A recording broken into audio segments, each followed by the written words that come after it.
நாங்க என்ன கட்சியாவா இருந்துட்டு போறோம், அது எங்க பிரச்சனைங்க.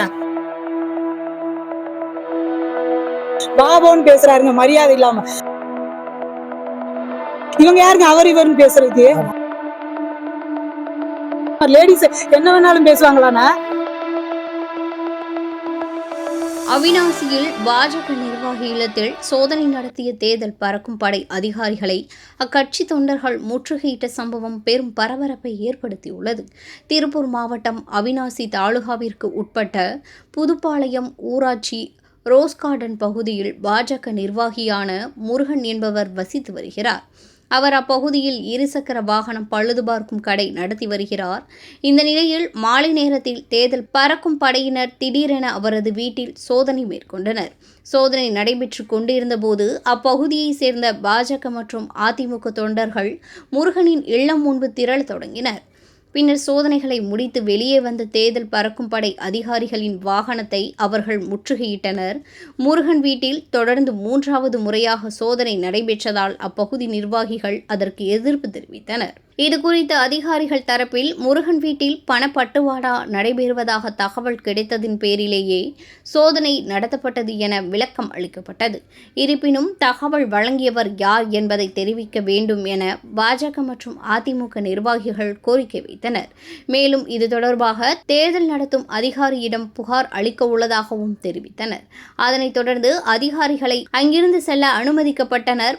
மத்திய அமைச்சர் எல் முருகன் போட்டியிடும் அவிநாசி தொகுதியில் பாஜக நிர்வாகி இல்லத்தில் சோதனை நடத்திய தேர்தல் பறக்கும் படை அதிகாரிகளை பாஜக மற்றும் அதிமுக தொண்டர்கள் முற்றுகையிட்ட சம்பவம் அப்பகுதியில் பெரும் பரபரப்பை ஏற்படுத்தியுள்ளது. எல்லாருக்கும் வணக்கங்க. நான் முன்னாள் ஊராட்சி மன்ற தலைவர், புதுப்பாளையம் ஊராட்சி மன்ற தலைவர் கஸ்தூரி பிரியா. இப்ப பாரதிய ஜனதா கட்சியில மாவட்ட செயலாளரா இருக்கிறேங்க. எங்க பஞ்சாயத்துல பாத்தீங்கன்னா பாரதிய ஜனதா கட்சியில டாக்டர் எல் முருகன்ஜிக்கு நாங்க எல்லாருமே ஏடிஎம்கே நாங்க எல்லாம் ஒற்றுமையா வாக்கு சேகரிச்சுட்டு இருக்கிறோம். ஆனா மாற்று கட்சியில இருக்கிறவங்க, எங்களுக்கு எதிர்ப்பு கட்சியில இருக்கிறவங்க என்ன பண்றாங்க அப்படின்னா, முக்கியமான பாரதிய ஜனதா கட்சியில இருக்கக்கூடிய ஆட்களோட வீட்டுக்கு கால் பண்ணி ரைடு பண்ண சொல்றாங்க. அந்த பாரதிய ஜனதா கட்சிக்காரங்க வீட்டுல பணம் வச்சு பணம் எல்லாத்தையும் பட்டுவாடா பண்றாங்க அப்படின்னு சொல்லி இதுவரை இது 3வது ரைடுங்க. ஆனா ஒரு தடவையும் கூட ஒருத்தர் வீட்லயும் கூட ஒரு பைசா பணம் இல்ல. தொடர்ந்து இதே மாதிரி பண்ணிட்டு இருக்கிறங்காட்டி பாரதிய ஜனதா கட்சி மேல மக்களுக்கு ஒரு அதிருப்தி வர்ற மாதிரி ஒரு சூழ்நிலை அந்த எதிர்கட்சிக்காரங்க உருவாக்கிட்டு இருக்காங்க. இந்த சம்பந்தப்பட்ட நபர் மீது தேர்தல் ஆணையம் தக்க நடவடிக்கை எடுக்கணும் அப்படின்னு சொல்லி முன்னாள் ஊராட்சி மன்ற தலைவரை நான் தாழ்மையோட கேட்டுக்கிறேங்க. இது மூலியமா பிஜேபி ஏடிஎம்கே இருக்கிற ஒற்றுமையை குலைக்கணும் அப்படிங்கறக்காகவே சதி வேலை செய்யணும் அப்படிங்கறக்காகவே தனிநபர் செய்யக்கூடிய ஒரு வேலை. இதுக்கு தக்க நடவடிக்கை எடுத்து அந்த சம்பந்தப்பட்ட நபர் மீது தேர்தல் ஆணையம் கண்டிப்பா நடவடிக்கை எடுக்கணும். இன்னும் எலெக்ஷனுக்கு 4 நாள் தான் இருக்கிற இந்த மாதிரி சூழ்நிலையில தொடர்ந்து 3 தடவை இந்த மாதிரி ரைடு ஒரே ஏரியால குளோபல் கார்டன்ல வந்திருக்கிறது யாருனால ஏத்துக்க முடியாத ஒரு விஷயம்.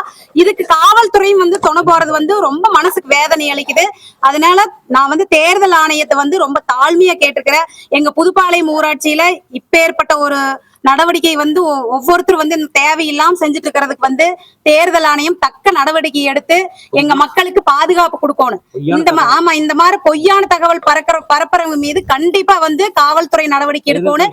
தேர்தல் ஆணையம் நடவடிக்கை எடுக்கணும். ஏன்னா இப்ப காவல்துறை வந்திருக்கிறாங்க, ஆனா முறையா நோட்டீஸ் கொடுக்காம தான் அவங்க உள்ள ரைடுக்கு போயிருக்காங்க. இதெல்லாம் முறையில்லாத வேலை.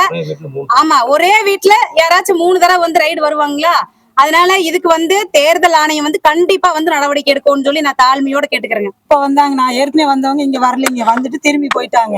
5:30 மணிக்கு வந்தாங்க. அவர் ஒரு ஷாப்பு கிளம்பிட்டு இருந்தாருங்க. மாதிரி ஒரு ஷாப்பு முருகன் வீடு எதுன்னு கேட்டு வந்தாங்க. எதுக்கு வந்திருக்கீங்கன்னு கேட்டோம். உங்க வீட்டுல பணப்பட்டுவாடா பண்றீங்களாமா, செக் பண்ண வந்தேன்னு சொன்னாங்க. நான் விட மாட்டேன்னு சொன்னாங்க. எங்க வீட்டுக்காரு சரி இருக்குதான்னு பாருங்கன்னு சொல்லி சொன்னாருங்க. உள்ள பார்த்தாங்க, எதுவுமே இல்லைங்கண்ணா. நாங்க டெய்லி பஞ்சர் ஓட்டி இப்ப பொழைச்சிட்டு இருக்கிறோம்.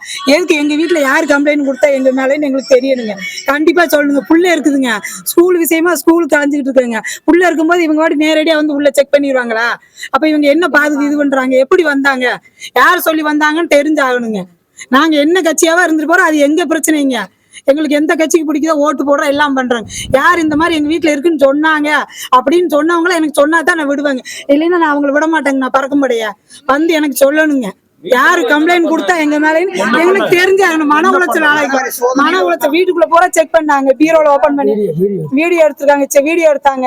சென்னையில இருந்து நேத்தா வந்தோம், கொஞ்ச வீட்டுக்கு போயிட்டு பேக்கெல்லாம் எடுத்து செக் பண்ணி மேல மாடி வரைக்கும் போயிங்க, காரை ஓபன் பண்ணி பார்த்து எல்லாம் பண்ணாங்க. இந்த போலீஸ்காரால் சொல்றாருங்க, நீங்க தேவையில்லாம பேசுறீங்க, பாபோன்னு பேசுறாருங்க, மரியாதை இல்லாம. உங்க வீட்டுக்காரர் சொல்லித்தான் உள்ள போய் செக் பண்ண, அவர் இவர்னு பேசுறாரு. இவங்க யாருங்க அவர் இவர்னு பேசுறதுக்கு? உங்க வீட்டுக்காரரு அப்படின்னு சொல்ல வேண்டியதான மரியாதையா? நீதானமா பேசுறேன்னு சொல்லி இலக்காரமா லேடிஸ் என்ன வேணாலும் பேசுவாங்களாண்ணா? யாரு கொடுத்தங்க இவங்களுக்கு இந்த உரிமை எங்க வீட்டுக்குள்ள வர்றதுக்கு? நான் விட மாட்டேன். எங்க வீட்டுக்காரர் விட்டாரு, வரவங்கள செக் பண்ண விடணும், மரியாதைக்காக நான் விட்டேங்க, இன்னும் விட மாட்டேங்க. யார் கம்ப்ளைண்ட் கொடுத்தான்னு சொல்லாம நான் அவங்கள தேர்தல் பறக்க முடியே போக விட மாட்டேங்க. அத்தாச்சி வேணும்ல, வந்தாங்கல்ல, என்கிட்ட எதுவுமே கொடுக்கலைங்க. நான் குறுப்பு நேரம் டைரக்டா வர்றாங்க, விடுங்க விடுங்கன்னு சொல்லி சொல்றாங்க. விடுங்கன்னு சொன்னா எப்படி சொல்றேன்? யார் கம்ப்ளைண்ட் கொடுத்தா இந்த மாதிரி இருக்காங்கன்னு தகவல் கொடுத்துட்டு வரணும் இல்லைங்க. சும்மா நேரடியா உள்ள வந்தாங்கன்னா என்ன அர்த்தங்க?